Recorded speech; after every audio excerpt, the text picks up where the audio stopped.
Hello everyone, ಮತ್ತೊಮ್ಮೆ ಕ್ರಿಯಾನ್ ಸ್ಟಾರೋಗೆ ಸ್ವಾಗತ. ಇವತ್ತಿನ ರೀಡಿಂಗ್ನಲ್ಲಿ ಈ ದಿನ ಅವರು ನಿಮ್ಮ ಬಗ್ಗೆ ಏನು ಯೋಚಿಸ್ತಾ ಇರಬಹುದು ಹಾಗೆ ಕೇಳೋಣ. ಇದೊಂದು ಟೈಮ್ಲೆಸ್ ಜನರಲ್ ರೀಡಿಂಗ್ ಆಗಿರುತ್ತೆ, ಹಾಗೆ ಕಲೆಕ್ಟಿವ್ ಎನರ್ಜಿನಲ್ಲಿರುತ್ತೆ. ಯಾರ್ಯಾರು ನನಗೆ ಸಬ್ಸ್ಕ್ರೈಬ್ ಮಾಡ್ತಾ ಇದ್ದೀರಾ, ಕಮೆಂಟ್ಸ್ ಮಾಡ್ತಾ ಇದ್ದೀರಾ, ಎಲ್ರಿಗೂ ತುಂಬ ಧನ್ಯವಾದಗಳು. ಇದೊಂದು ಜನರಲ್ ರೀಡಿಂಗ್ ಆಗಿರುತ್ತೆ. ನಿಮ್ಮ ಲೈಫಲ್ಲಿ ಹೆಚ್ಚಿನ ಕ್ಲಾರಿಟಿ ಬೇಕಿದ್ದರೆ ನೀವು ಪರ್ಸ್ನಲ್ ರೀಡಿಂಗ್ ತೊಗೋಬಹುದು, ಹಾಗೆ ನನ್ನ ಹಳೆ ವಿಡಿಯೋಗಳನ್ನ ಸಹ ನೋಡಬಹುದು. ಇದು ಟೈಮ್ಲೆಸ್ ಆಗಿರುತ್ತೆ, ನೀವು ಯಾವಾಗ ನೋಡಿದ್ರೂ ಅನ್ವಯಿಸುತ್ತೆ. ಈ ದಿನ ಅವರು ನಿಮ್ಮ ಬಗ್ಗೆ ಏನು ಯೋಚನೆ ಮಾಡ್ತಾ ಇದ್ದಾರೆ, ಇದೊಂದು ಕರೆಂಟ್ ಫೀಲಿಂಗ್ ಸೆಕ್ಷನ್ ಆಗಿರುತ್ತೆ. ಏನು ಕಾರ್ಡ್ಸ್ ಬರುತ್ತೆ ನೋಡೋಣ. ಇಲ್ಲಿ ವಿಸ್ಡಮ್, ಮತ್ತೊಂದು ಟ್ರಿಕರಿ, ಬಾಟಮ್ನಲ್ಲಿ ವಿಕ್ಟಿಮ್ ಬರ್ತಾ ಇದೆ. ಇಲ್ಲೇನೋ ಥರ್ಡ್ ಪಾರ್ಟಿ ಇಶ್ಯೂಸ್ ಕಾಣ್ತಾ ಇದೆ. ಹಾಗಿರೋದ್ರಿಂದ ಈ ವ್ಯಕ್ತಿಗೆ ಏನೋ ಕನ್ಫ್ಯೂಷನ್ಸ್ ಇದೆ, ಕಟ್ಟಿ ಹಾಕಿದಂಥ ಪರಿಸ್ಥಿತಿ ಇದೆ. ಯಾರ್ದೋ ಕಾರಣದಿಂದ ಈ ಕನೆಕ್ಷನ್ ಮುಂದುವರಿತಾ ಇಲ್ಲ ಅನ್ನೋದಿದೆ. ಅದ್ರ ಬಗ್ಗೆ ಯೋಚನೆಗಳಿದೆ. ಮುಂದೆ ಏನು ಅನ್ನೋ ಪ್ರಶ್ನೆ ಕಾಡ್ತಾ ಇದೆ ಅವ್ರಿಗೆ. ಇಲ್ಲಿ ಇನ್ನೇನಿದೆ ನೋಡೋಣ. ಇಲ್ಲಿಂದ ಒಂದು ಕಾರ್ಡ್ ನೋಡೋಣ.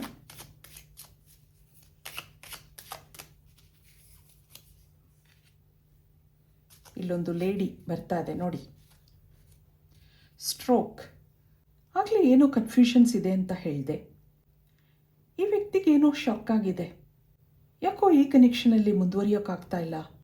ಏನೋ ಸ್ಟಕ್ ಎನರ್ಜಿ ಇದೆ, ಲೋ ಫೀಲ್ ಆಗ್ತಾ ಇದೆ, ಮುಂದುವರಿಯೋಕ್ಕಾಗಲ್ಲ ಅಂತ ಅನ್ನಿಸ್ತಾ ಇದೆ. ಹಾಗೆ ನೋಡಿದಾಗ ಇಲ್ಲೊಂದು ಲೇಡಿ ಎನರ್ಜಿ ಬರ್ತಾ ಇದೆ. ಇವ್ರ ಕೈಯಲ್ಲಿ ಫ್ಲವರ್ಸ್ ಇಟ್ಕೊಂಡಿದ್ದಾರೆ, ಆದರೆ ಮುಖದಲ್ಲಿ ಏನೋ ಸ್ಟ್ರಿಕ್ಟ್ನೆಸ್ ಇದೆ. ಈ ವ್ಯಕ್ತಿ ಮೇಲೆ ಒಳ್ಳೆ ಪ್ರೀತಿ ಇದೆ, ಆದರೆ ಡಿಸಿಪ್ಲಿನ್ಡ್ ಪರ್ಸನ್ ಅನ್ನಿಸ್ತಾ ಇದೆ. ಏನೋ ಕಂಟ್ರೋಲಿಂಗ್ ಎನರ್ಜಿ ಕಾಣ್ತಾ ಇದೆ. ಹಾಗೆ ಇವರು ಏನೋ ಬಿಕ್ಕಟ್ಟಲ್ಲಿ ಸಿಕ್ಕಾಕೊಂಡಿದ್ದಾರೆ ಅನ್ನಿಸ್ತಾ ಇದೆ. ಇಲ್ಲಿ ನಿಮ್ಮಿಬ್ಬರ ಮಧ್ಯೆ ತುಂಬ ದಿನದ ಫ್ರೆಂಡ್ಶಿಪ್ ಇದೆ, ಅಟ್ಯಾಚ್ಮೆಂಟ್ ಬೆಳೆದಿದೆ. ಶುರುವಿನಲ್ಲಿ ಮುಂದಿನ ಸೀರಿಯಸ್ನೆಸ್ ಬಗ್ಗೆ ಈ ವ್ಯಕ್ತಿಗೆ ಗೊತ್ತಿರಲಿಲ್ಲ. ಏನೋ ಸರಿಯಾಗುತ್ತೆ ಅನ್ನೋ ಕಾನ್ಫಿಡೆನ್ಸ್ ಇತ್ತು. ಈ ಕನೆಕ್ಷನ್ ಮುಂದುವರ್ಸೋಕೆ ಇಲ್ಲಿ ಸಾಕಷ್ಟು ಪ್ರಯತ್ನಗಳು ಮಾಡಿದ್ದಾರೆ, ಆದರೆ ಈ ವ್ಯಕ್ತಿ ಮುಂದೆ ಅವರ ಪ್ರಯತ್ನಗಳು ಯಾವುದೂ ನಡೀತಾ ಇಲ್ಲ. ಏನೋ ಬಿಕ್ಕಟ್ಟಲ್ಲಿ ಸಿಕ್ಕಾಕೊಂಡಿದ್ದಾರೆ. ಆ ಒಂದು ಎನರ್ಜಿ ಇಲ್ಲಿ ಬರ್ತಾ ಇದೆ. ಇದಕ್ಕೆ ಟ್ಯಾರೋ ಕಾರ್ಡ್ಸಿಂದ ಏನು ಬರುತ್ತೆ ನೋಡೋಣ.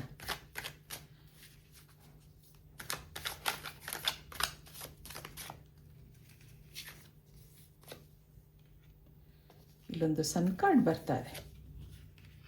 ಈ ದಿನ ಅವರು ನಿಮ್ಮ ಬಗ್ಗೆ ಏನು ಯೋಚನೆ ಮಾಡ್ತಾ ಇದ್ದಾರೆ. ಸಾಕಷ್ಟು ಯೋಚನೆಗಳಿದೆ, ಓವರ್ ಥಿಂಕಿಂಗ್ ಇದೆ, ಹಾಗೆ ತನ್ನ ಪರಿಸ್ಥಿತಿ ಮೇಲೆ ಸಿಟ್ಟು ಬರ್ತಾ ಇದೆ. ಆದ್ರೂ ನಿಮ್ಮನ್ನು ಮರಿಬೇಕು ಅಂತ ಅನ್ನಿಸ್ತಾ ಇಲ್ಲ. ಇಲ್ಲಿ ಫ್ಯಾಮಿಲಿ ಇಶ್ಯೂಸ್ ಕಾಣ್ತಾ ಇದೆ. ಇವರೊಂದು ಒಳ್ಳೆ ಫ್ಯಾಮಿಲಿಯಿಂದ ಬಂದ ವ್ಯಕ್ತಿ ಹಾಗನ್ನಿಸ್ತಾ ಇದೆ. ಇಬ್ಬರಲ್ಲೂ ಡಿಫ್ರೆನ್ಸಸ್ ಇದೆ. ಇಲ್ಲಿ ಮುಂದೆ ಏನಿದೆ ಹಾಗೆ ನೋಡಿದಾಗ, ನಿಮ್ಮನ್ನು ನೋಡಿದಾಗ ಸಂತೋಷ ಇದೆ. ನಿಮ್ಮ ಬಗ್ಗೆ ತುಂಬ ನೆನಪುಗಳಿದೆ. ಹಿಂದೆ ನಿಮಗೆ ಪ್ರಾಮಿಸ್ ಮಾಡಿದ್ದಾರೆ ಅಂತ ಅನ್ನೋದಿದೆ. ಆದರೆ ಅದಕ್ಕೋಸ್ಕರ ಅವ್ರ ಕೈಲಾದ ಪ್ರಯತ್ನಗಳನ್ನ ಮಾಡ್ತಾ ಇದ್ದಾರೆ. ಈಗ ಏನೋ ತೊಂದರೆನಲ್ಲಿ ಸಿಕ್ಕಾಕೊಂಡಿದ್ದಾರೆ, ಹೌದು. ಆದ್ರೂ ಈ ವ್ಯಕ್ತಿ ನಿಮ್ಮ ಆಸೆ ಬಿಟ್ಟಿಲ್ಲ, ನಿಮ್ಮ ಜೊತೆ ಫ್ರೆಂಡ್ಶಿಪ್ ಬಿಟ್ಟಿಲ್ಲ. ನಿಮ್ಮ ಮೇಲೆ ಕೇರಿಂಗ್ ಭಾವನೆ ಇದೆ. ನಿಮ್ಮನ್ನು ಮರಿಬೇಕು ಅಂತ ಅನ್ನಿಸ್ತಾ ಇಲ್ಲ ಅವ್ರಿಗೆ. ಆದರೆ ಈ ಕನೆಕ್ಷನ್ನಲ್ಲಿ ಸ್ಲೋ ಮೂಮೆಂಟ್ಸ್ ಇದೆ. ಇದು ನಿಧಾನವಾಗಿ ನಡೆದ್ರೂ ಇಲ್ಲೇನೋ ಕೆಲವು ಪಾಸಿಟಿವಿಟಿ ಇದೆ, ಕಂಟ್ರೋಲಿಂಗ್ ಎನರ್ಜಿ ಇದೆ.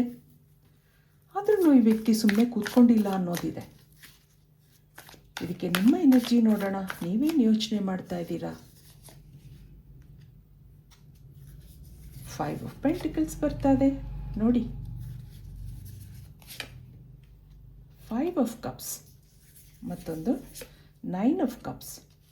ಇಲ್ಲಿ ನೈಟ್ ಆಫ್ ಸಾರ್ಟ್ಸ್, ಮತ್ತೊಂದು ಹೆರ್ಫೆಂಟ್ ಬರ್ತಾ ಇದೆ. ಇಲ್ಲಿ 3 ಆಫ್ ಕಪ್ಸ್. ಇಲ್ಲಿನ ಪರಿಸ್ಥಿತಿ ನೋಡಿದಾಗ ನಿಮ್ಮಿಬ್ಬರ ಮಧ್ಯೆ ಏನೋ ಕಂಟ್ರೋಲಿಂಗ್ ಎನರ್ಜಿ ಇದೆ. ಆ ವ್ಯಕ್ತಿ ನಿಮ್ಮನ್ನು ತಡಿತಾ ಇದ್ದಾರೆ, ಸರಿ. ನಿಮಗಿದ್ರಿಂದ ಬೇಜಾರಿದೆ. ಹಿಂದೆ ಒಂದು ಕಾಲದಲ್ಲಿ ಖುಷಿಯಾಗಿದ್ದಂಥ ಫ್ರೆಂಡ್ಶಿಪ್ನಲ್ಲಿ ಹೆವಿ ಎನರ್ಜಿ ಬರ್ತಾ ಇದೆ. ಆಗಾಗ ನೀವು ಒಬ್ಬರೇ ಕೂತು ಯೋಚನೆ ಮಾಡೋದಿದೆ. ಮನಸ್ಸಲ್ಲಿ ಆತಂಕ ಇದೆ. ಇದು ಮುಂದುವರಿಯುತ್ತಾ ಇಲ್ವಾ ಅನ್ನೋ ಅನುಮಾನಗಳೂ ಇದೆ. ಒಂದೊಂದು ಸರಿ ನನ್ನನ್ನು ಮರೆತು ಅವ್ರ ಮನೆಯಲ್ಲಿ ಒಪ್ಪದವ್ರ ಜೊತೆ ಮದುವೆ ಮಾಡ್ಕೋತಾರಾ ಹಾಗೆಲ್ಲ ನೀವು ಯೋಚನೆ ಮಾಡೋದಿದೆ. ಆ ವ್ಯಕ್ತಿ ನಿಮ್ಮ ಫೀಲ್ ಗುಡ್ ಫ್ಯಾಕ್ಟರ್ ಆಗಿದ್ದರು. ಇಷ್ಟು ದಿನ ಸಂತೋಷವಾಗಿದ್ರಿ. ಈಗ ಏನೋ ಲೋ ಫೀಲ್ ಆಗ್ತಾ ಇದೆ. ಮನಸ್ಸು ಆ ವ್ಯಕ್ತಿ ಹಿಂದೆ ಓಡ್ತಾ ಇದೆ. ಅವ್ರು ಒಂದಿನ ನಿಮಗೆ ಕಾಲ್ ಮಾಡ್ತಿದ್ರೆ, ಫೋನ್ ಮಾಡ್ತಿದ್ರೆ ತುಂಬ ಬೇಜಾರಾಗುತ್ತೆ, ನಿಮಗೆ ತುಂಬ ಆತಂಕ ಇರುತ್ತೆ. ಆದಷ್ಟು ಎಲ್ಲ ದೇವರುಗಳನ್ನ ಬೇಡ್ಕೊಳ್ಳೋದಿದೆ. ಈಗೀಗ ನೀವು ತುಂಬ ಸ್ಪಿರಿಚುವಲ್ ಆಗಿದ್ದೀರಾ ಅಂತ ಅನ್ನಿಸ್ತಾ ಇದೆ. ಆ ವ್ಯಕ್ತಿನ ನೀವು ತುಂಬ ನಂಬ್ಕೊಂಡಿದ್ದೀರಾ. ಈ ಕನೆಕ್ಷನ್ನಲ್ಲಿ ಸ್ವಲ್ಪ ದಿನದಿಂದ ಕಮ್ಯುನಿಕೇಷನ್ ಗ್ಯಾಪ್ ಇದೆ ಅಂತ ಅನ್ನಿಸ್ತಾ ಇದೆ. ನಿಮ್ಮನ್ನು ಅವರು ಅವಾಯ್ಡ್ ಮಾಡ್ತಾ ಇದ್ದಾರೆ. ಅದರಿಂದ ನಿಮಗೆ ಬೇಜಾರಿದೆ. ಫೈನಲ್ ಆಗಿ ಅವ್ರು ಏನು ಡಿಸಿಷನ್ ತಗೋತಾರೆ ಅನ್ನೋ ಯೋಚನೆ ನಿಮಗಿದೆ. ನನ್ನ ಕಡೆ ಬರ್ತಾರಾ ಇಲ್ಲ ಅವ್ರ ಮನೆಯವರು ಹೇಳ್ದಾಗ ಕೇಳ್ತಾರಾ ಹಾಗೆಲ್ಲ ನಿಮ್ಗೆ ಯೋಚನೆ ಆಗೋದಿದೆ. ಇದಕ್ಕೆ ಅವರು ಏನು ಯೋಚನೆ ಮಾಡ್ತಾ ಇದ್ದಾರೆ ನೋಡೋಣ. ಈ ಟೈಮಲ್ಲಿ ಅವರು ನಿಮ್ಮ ಬಗ್ಗೆ ಸೈಲೆಂಟ್ ಆಗಿರ್ಬೋದು. ಅವ್ರ ಮನಸ್ಸಿನ ಭಾವನೆಗಳು ಏನಿದೆ ಕೇಳೋಣ. I feel pain from the damage I have caused ಅಂತ ಹೇಳ್ತಾ ಇದ್ದಾರೆ. Things didn't go the way I planned. ಮತ್ತೊಂದು I should have expressed myself better. ಮತ್ತೊಂದು I had to let this go so I could clear my mind. ಇಲ್ಲೊಂದು I need more time to think ಅಂತ ಹೇಳ್ತಾ ಇದ್ದಾರೆ ನೋಡಿ. I am still trying to heal. ಇವೆಲ್ಲ ಪರಿಸ್ಥಿತಿಗಳ ಬಗ್ಗೆ ಅವ್ರಿಗೂ ಓವರ್ ಥಿಂಕಿಂಗ್ ಇದೆ, ಸ್ಟ್ರೆಸ್ ಇದೆ. ಅದಕ್ಕೋಸ್ಕರ ನಿಮ್ಮಿಂದ ಸ್ವಲ್ಪ ಕಾಲ ಸೈಲೆಂಟ್ ಆಗಿದ್ದಾರೆ. ಇದನ್ನೆಲ್ಲ ಹೀಲ್ ಮಾಡ್ಕೊಳ್ಳೋ ಪ್ರಯತ್ನದಲ್ಲಿದ್ದಾರೆ ಅನ್ನೋದು ಬರ್ತಾ ಇದೆ. ಇಲ್ಲಿಬ್ಬರಲ್ಲೂ ಮಿಸ್ಅಂಡರ್ಸ್ಟ್ಯಾಂಡಿಂಗ್ಸ್ ಇದೆ. ಕನೆಕ್ಷನ್ ಡ್ಯಾಮೇಜ್ ಆಗಿದೆ. ಅದ್ರ ಬಗ್ಗೆ ಗಿಲ್ಟಿ ಫೀಲ್ ಆಗ್ತಾ ಇದೆ ಅವ್ರಿಗೆ. ಶುರುವಿನಲ್ಲಿ ನಿಮ್ಮ ಹಿಂದೆ ಮುಂದೆ ಓಡಾಡ್ತಾ ಇದ್ರು, ನಿಮಗೆ ಪ್ರಾಮಿಸ್ಗಳು ಮಾಡಿದ್ರು, ನಿಮ್ಮನ್ನು ನಂಬಿಸಿದ್ರು. ಈಗ ಯಾಕೋ ಅವ್ರಿಗೆ ಏನೂ ಮಾಡೋಕ್ಕಾಗ್ತಾ ಇಲ್ಲ. ಅವ್ರು ಅಂದ್ಕೊಂಡಂಗೆ ಏನೂ ನಡೀತಾ ಇಲ್ಲ. ಅವ್ರ ಮನೆಯವ್ರನ್ನ ಒಪ್ಸೋಕ್ಕಾಗ್ತಾ ಇಲ್ಲ. ಇಲ್ಲೊಂದು ಸ್ಟ್ರಾಂಗ್ ಲೇಡಿ ಎನರ್ಜಿ ಬರ್ತಾ ಇದೆ. ಇದೆಲ್ಲದರಿಂದ ಸ್ವಲ್ಪ ದಿನ ಸೈಲೆಂಟ್ ಆಗಿದ್ದಾರೆ, ನಿಮ್ಮಿಂದ ಡಿಟ್ಯಾಚ್ ಆಗಿದ್ದಾರೆ. ಈ ಸಮಯದಲ್ಲಿ ಈ ಪರಿಸ್ಥಿತಿನ ಸರಿ ಮಾಡೋಕ್ಕೆ ನನಗಿನ್ನೂ ಸ್ವಲ್ಪ ಸಮಯ ಬೇಕು ಹಾಗೆ ಯೋಚನೆ ಮಾಡ್ತಾ ಇದ್ದಾರೆ ಅವರು. ಯಾವುದೇ ಒಂದು ಫ್ರೆಂಡ್ಶಿಪ್ನಲ್ಲಾಗಲಿ ಶುರುವಿನಲ್ಲಿ ಸಂತೋಷ ಇರುತ್ತೆ, ಮುಂದೇನು ಅನ್ನೋ ಯೋಚನೆ ಇರಲ್ಲ. ದಿನ ಕಳೆದ ಹಾಗೆ ಅಟ್ಯಾಚ್ಮೆಂಟ್ ಬೆಳೆದ ಹಾಗೆ ಮುಂದೇನು ಅನ್ನೋ ಪ್ರಶ್ನೆ ಎದುರಾಗುತ್ತೆ. ಎಲ್ಲರ ಪರಿಸ್ಥಿತಿನೂ ಒಂದೇ ಥರ ಇರಲ್ಲ. ಇಲ್ಲಿನೂ ಹಾಗೆ ಅನ್ನಿಸ್ತಾ ಇದೆ. ಇದಕ್ಕೆ ಫೈನಲ್ ಆಗಿ ಏನು ಬರುತ್ತೆ ನೋಡೋಣ. ಏಂಜಲ್ಸ್ ಏನು ಹೇಳ್ತಾರೆ, ಏನು ಮೆಸೇಜ್ಗಳು ಬರುತ್ತೆ.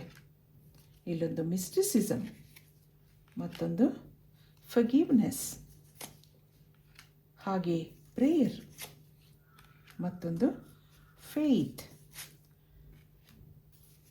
ಪರ್ಸೆವೆರೆನ್ಸ್, ಇಲ್ಲೊಂದು ಕಂಪ್ಲಾಸೆನ್ಸಿ. ಇಲ್ಲೆಷ್ಟೇ ಅಡೆತಡೆಗಳಿದ್ರೂ ಈ ವ್ಯಕ್ತಿಗೆ ಆತ್ಮವಿಶ್ವಾಸ ಇದೆ. ಇದನ್ನೆಲ್ಲ ಸರಿ ಮಾಡ್ತೀನಿ, ನಂಗೆ ಸ್ವಲ್ಪ ಸಮಯ ಬೇಕು ಹಾಗೆ ಯೋಚನೆ ಮಾಡೋದಿದೆ ಅವರು. ಮುಂದೇನಾಗುತ್ತೆ ಅನ್ನೋದು ಗೊತ್ತಿಲ್ಲ. ಆದರೆ ಇಲ್ಲೊಂದು ಫರ್ಗಿವ್ನೆಸ್ ಅನ್ನೋದಿದೆ. ಇಲ್ಲೊಂದು ಕಂಟ್ರೋಲಿಂಗ್ ಎನರ್ಜಿ ಇದೆ ಅಂತ ಹೇಳಿದೆ. ಆ ಮನೆಯವರು ಇವ್ರನ್ನ ಫರ್ಗಿವ್ ಮಾಡ್ಬೋದು.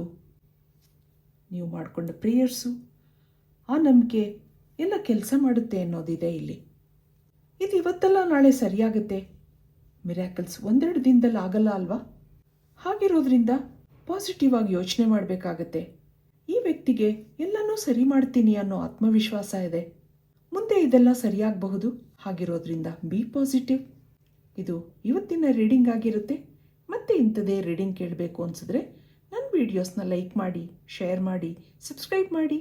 Thank you for watching. Be happy always.